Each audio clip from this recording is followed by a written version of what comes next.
brought to you by our friends of the British Council.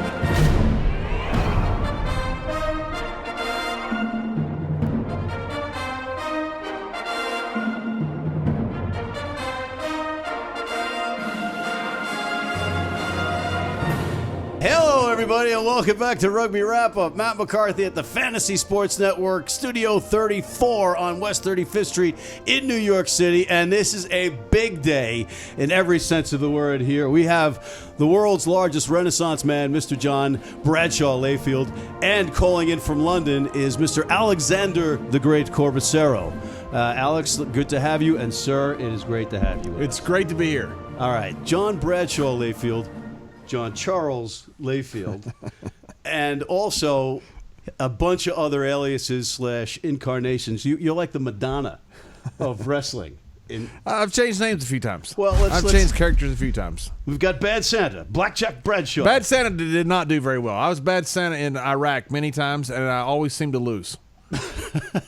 Well, I think the hope there would be for... I canceled all the soldiers' leave. Somehow Stone Cold Steve Austin came out and ruined the party. It was really selfish of him. Well, maybe we get him in and talk about that. But if you start out with Bad Santa, I mean, hopefully he doesn't win out, right? That's the idea, yes. That's the idea. Yes. You don't want Bad Santa winning, right? But Death Mask. Don't make him break kayfabe here on the show, right? Johnny Hawk, Death Mask, Justin Bradshaw, and my favorite, Vampiro Americano. Right? Yes, that was a takeoff of Vampiro Canadiense, who was an incredible superstar down in Mexico. Yes. They brought me in like the Dark Patriot was to the Patriot, the bad vampire. But you seem a little hesitant on acknowledging all these. No. Some of like Death Mask was like for 2 or 3 weeks in Japan. I didn't know I was going to be Death Mask until they brought me over, and I hated the whole thing. It was terrible. I was working for Genriki Tenru, and I had no idea they were going to put me in this thing. Vampiro's the same thing. I show up down in Mexico to a press conference, and a guy asked me in Spanish, thank goodness in Spanish, not English, said, "Why did you choose the name Vampire?" I didn't know I'd chosen that name, so I turned to the guy who was translating. I whispered in his ear, "I hope you're in on this because I have no idea what he's talking about." And he explained the whole thing. And then I finally meet up with Vampiro Canadiense, and I'm sitting right across from him, and I realized there's some tension here. And I said, "Is there a problem?" He said, "You're wearing my stuff." and I said, "Well, that's the idea. I'm the bad vampire. I come in to be the bad guy to you." And he goes, "No, you're wearing my stuff." That's literally his stuff. And I said, "Yeah." I said, "I don't know what you're talking about." And he had bought a bunch of his gear in Monterey. The office had picked it up, and I had no idea they brought me down to be a thorn in his flesh. I didn't know that. I'm literally wearing the stuff that he had paid for, and I'm sitting in front of him with his name, wearing his stuff that with he his bought. girlfriend. Yeah. And then I just started laughing, and I said, "That's the greatest thing I've ever heard." And he said, "So you're not in on this?" I said, "No." And then we ended up wrestling, sold out a bunch of places, and Oh, that is classic. I was a Mexican heavyweight champion for a while as Vampiro Americano. It's fabulous. I ended up losing the name to Vampiro Canadiense just as planned, and the title, and then I left. I was one of the few people that actually went to Mexico to work illegally. They should have built a wall to keep me out of Mexico. I had no work papers. It would have to be a tall wall. Yeah. Right. All right. I'll also get El Chapo and dig under it. All right, so hold on. Alex, I don't know if you know this, but he's, other than you, and I think you have time to catch up, but he is the largest Renaissance man on the planet. I mean, aside from the professional rugby belt winning, right, turned into broadcaster on SmackDown, success on Wall Street, Fox Business Network, right? That's Analyst, right. Bulls and Bears. Bulls and Bears, the main show I've done. Bulls and Bears, it's got nothing to do with Chicago, really, right? And more importantly, your work with at-risk kids, which a lot of people may or may not know that you've become this global ambassador for at-risk kids. How did you get there, and how did you manage to do it all? I'm not sure.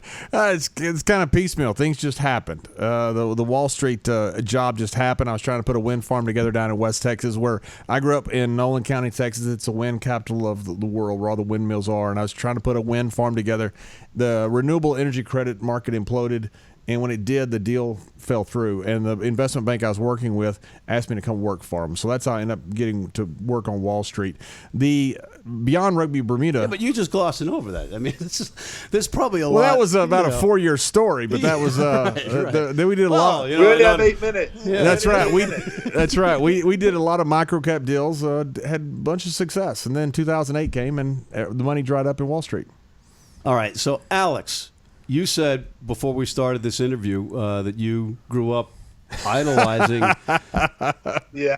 John. What would you say? What incarnation of John was your favorite? Was it JBL? That was is it such horse hockey. I liked JBL and the arrogant character. I like the resurgent that he had, but I'm still a bit more attitude era. Like, I can't get out. So the APA with Farouk and Bradshaw for me has got to be my favorite incarnation. The Acolyte Protection Agency. Beers, bar fights, clotheslines from hell. I was all about that. And that was before we got to the arena. Right. And after, right? We were in a bar one I have time. about 3 memories of the APA in the ring, about a million memories of them in backstage segment. Yeah. We were in a bar one time, and we got into a fight. This is not on top. We got into a fight in a bar up in Canada, and Ron Simmons grabbed a beer bottle and stepped in front of me, and he said, "I'm going to hit the first white man that moves." And when he said that, I realized I'm the only white man in the bar. And so I thought, so I looked, and Ron realized what he said. He goes, "Oh, not you." And the guys looking at us like, these guys are crazy. And this was in Canada? This was in Canada, yes. Well, they're all a little nuts anyway, right? Yeah, then a hockey game broke out. Oh, hey, there's Hook. Get with the Labatt's. I'm sure your Canadian fans will love that accent. I played hockey. I went to the University of Buffalo. I earned my Canadian accent somewhat. God loves Tim Hortons, by the way. Alex, though, so your favorite wasn't the millionaire with the I liked the JBL, the millionaire as well. I liked his match with Cena where he kind of passed the torch, covered in blood. Was it an I Quit match? That's right. Yeah. All right. So that was I like that as well. You had a good segment with Mysterio, but mate, the Attitude Era, there was no rules. There was no. There were no. DC. That is true. Fair game. You just kind of did whatever you wanted. And the Acolyte. As a kid, that was like my sort of golden era of growing up watching it. All right, we have to take a break. As a kid, it's like I'm 80 years old. I know, right? No, yeah. But all right, so we're getting screamed at by. Retired young, all right? We're getting screamed at from downstairs to take a quick break. But just before we break, the definition of, because it's the Acolyte Protection Agency, yes. right? So Acolyte, for the folks at home that are kind of like in my boat, I had to look it up. Merriam-Webster, one who assists a member of the clergy in a liturgical service by performing minor duties. 2, one who attends or assists a leader. And 3, one half of a pro wrestling team that smashes people in and out of the ring. We'd be number 3. We'd be number 3. On that note, we'll be right back with Mr. Johan Bradshaw Layfield and Mr. Alexander the Great Corbisiero right after this. All right, everybody, how's it going? We sip. We peel. And we slide? Nah, like this. We sip. We peel. We win. I think I'm getting this. Grab a large or extra large freshly ground, freshly brewed hot coffee for your chance to win great prizes like free coffee for a year. Get your celebration ready. Dunkin' Donuts. This is coffee. This is winning. If you're in New York City and want to watch some great rugby, have some great food, and some great times, go to the world's best rugby pub, the Pig and Whistle on West 36th Street. All right, everybody, we're back at Rugby Wrap-Up. Matt McCarthy with Mr. Alexander the Great Corbisiero calling in from London, and in the studio, none other than the 6'6", 280-pound sugar cube sweetness from Sweetwater, Texas, Mr. John Layfield. First time I've ever been called the Sugar Cube. All right. I guess I like it. We're going to go with it. We didn't tell you? We No. got the memo from corporate that Sugar Cube is going to be your next incarnation. And you're going to be a team with Alex Corbisiero, who we have to come up with a name for. When Stone Cold was first looking for his name, Stone Cold, the creative put a bunch of stuff together, and one of them was Ice Dagger. True story. So Sugar Cube, Can I have Ice Dagger? Ice Dagger. Ice Dagger. Sugar Cube, Still open. we got you coming in. Still open. My mind's racing already. But what would he be? Alexander the Great. There's only one. Alexander the Great. That's right. Took over the entire world. In the known world. Do you come in with a Greek? Do you come in with a Greek flag wrapped around you? I don't know. I come in. No, I might come in with like. I might come with a little entourage of like Greek soldiers or something, and they can just. I can be an ultimate. I can go heel and have them just doing all my dastardly deeds for me. You don't know the problem with USA Rugby? Sure, is a couple things. This is a segue. Yes, well, I'm talking about the Greek. I'm talking about the Greek flag here. That's what brought me up. This is Alex Corbisiero and Todd Clever. Alex was born in New Jersey, and he's one of the greatest. Props. He was born in Queens. It was one of the greatest props in the history of English rugby.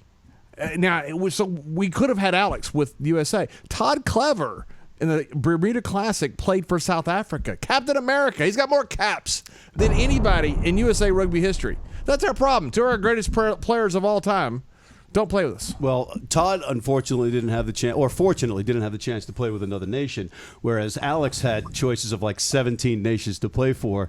And I think one of the influencing factors was when you play a home match as an England team player at Twickenham, it's like $22K now for the match. Whereas if you're playing for team, it's actually more. If they win, I think if you win, it's a guaranteed 25 to 27 now at home. That's pounds. I think Alex made the right decision. That's pounds. Whereas the captain of the Team USA team is getting a per diem of about $125. Yeah. And Todd Clever made the right decision. He once was he's a dual citizen, and he came over and played in the Classic. I love Todd very much. I'm just giving him a hard time, along with Alex, the great. And Todd's in town, and we'll see him for the event we're in town for. So let's segue to, I know there's bad blood with you guys in Bermuda. The beaches of Bermuda is soiled with the bad blood between Corbisiero and Layfield, but there's some good stuff going on in Bermuda. Why don't you tell us about that? I started up a program about 7 years ago, Beyond Rugby Bermuda, deals with the island kids using rugby as sport for change, deals with gang-type kids, at-risk kids, disadvantaged kids. Rugby had been played by expats. When I first got there, it was mainly 100% white expat sport. And now looks just like Bermuda. Bermuda is about 75% people of color, black and people of color. And now our national teams look almost identical to it. We've taken graduation rates to 100% in some of these areas that we think it's as low as 50 to 60%. What was the graduation rate? We don't know. I think the government lies the numbers. I think what happens is when a person drops out of school in Bermuda, they go into homeschooling. I think they quit being counted. I can't necessarily prove that because all the governments love to fudge the numbers. They've had 13 or 14 education ministers in the last 15 or 16 years. So neither party has done anything for education, but they love to fudge the numbers and say the graduation rates are. I think they grossly inflate them. We don't fudge any numbers here in this country. Absolutely not. Never. I like 15 times. But there's a lot of great people in Bermuda, a lot of great volunteers, a couple of paid employees that do a wonderful job working with kids there. And you basically went down there to relax. Went down to the 2010 Soccer World Cup and ran into Nick Keller, who runs Beyond Sport. He took me to a shanty town that showed me how they were using running, the Mighty Milers program, to get these kids educated. And I thought the same thing could be done in Bermuda, and that's what we've been doing. We won an award last year, the NACRA Fair Play Award, out of 17 countries, 7,000 programs for being best with working with at-risk kids. And now, Alex, having heard this backstory, you won't miss the next opportunity to go to Bermuda, will you? No, and I just want to say, I've actually been down there and seen the program firsthand. I've actually helped coach there with John, and I think John's been quite modest with a lot of the work that he's actually done there. You know, John is one of the real heartbeats of that program. It does some tremendous good. They've actually got some really talented kids down there that they've actually had the opportunity to get to come abroad after, you know, finishing high school and continue their rugby. But really, John even cuts the grass. You know, he does. He's at the fields on his when he has his free time, cutting the grass while the kids are playing. It means so much to him. It's a fantastic program. I had a privilege of going down there. I got to play some unbelievable golf. Well, John played some unbelievable golf. I was terrible, but I really enjoyed the course, the stories, the beers, and the hot dogs.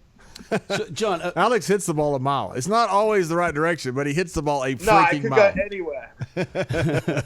So, but John, I will say, is probably the most patient man I've ever been on the golf course. I kept shanking it and looking up in absolute fear of like his disapproval, but he was just laughing, having a great time. So we had a wonderful time, and Alex it's a really good program as well. Alex did a great job. Alex was there for a week with some of the Saracens coaches, worked with the kids every single day. Even got dressed up in one of those big, I don't know what you call them, the bubble balls. It was about 10 degrees hotter than hell that day, and Alex was out there sweating like crazy in this big bubble, and played with the kids for 2 or 3 hours. Well, I got to tell you, I've known about your work down there for a long time, and I'm glad that you did that, because I was going to ask you to do exactly that, knowing that he wouldn't just completely talk about himself. Yeah, he's not in character right now. He really deserves a lot of credit for what he's done down there. All right, so I got to ask the two of you questions, because you're healthy, right? But you're living the life as an NBC analyst and doing all the stuff in rugby. How's your health? It's relative. I'm 100% healthy for what I know. I've got a lot of old injuries, but, I'm 51 years old. You got to expect that. Because I got an idea here. I got a great idea. You come out and play some old boys rugby with us. He mentors you in rugby. You mentor him in wrestling. Alex would be a great wrestler. I've told him that all along. I know. I think his interest was. I think his interest was peaked at one time. I think he may have passed on it, but I think his interest was peaked at one time. He'd have been terrific.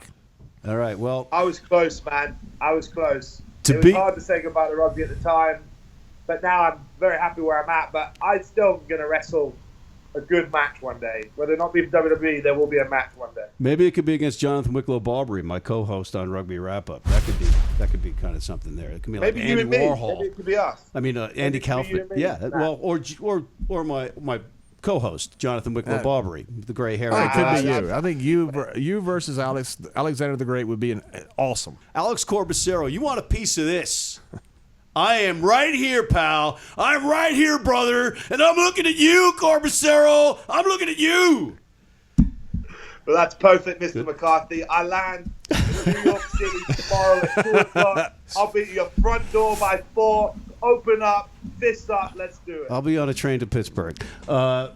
Before we go, Matt just started sweating over here. By the way, Alex. Again, just like his whole head just got wet. The humidity in the room went up.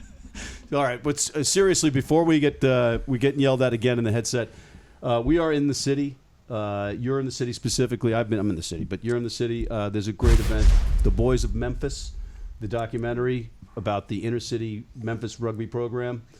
Yeah, one thing I've got to do, which is wonderful, being a global ambassador for Beyond Sport. I was just in India for about 3 weeks. Got to visit a bunch of the slum schools that use rugby. A Magic Bus was an incredible program. The Magician program, slum soccer. I've gone to see Memphis Inner City Rugby. These young guys, they're kids to me. It's when you're 50 something. It's everybody's a kid almost. Shane and Devin. That's right. Shane and Devin. Shane Young. They've just done a phenomenal job. They started this thing up from scratch, and they've got all these inner city kids playing rugby. They're making sure they graduate. They're giving them STEM education. It is a phenomenal story, one of the best stories in the world. And this documentary comes out tonight. I've heard a lot about it. Haven't seen it. Haven't even seen a clip of it. I intentionally didn't watch the clip because I just wanted to watch the whole thing for the first time and just watch it. Same here.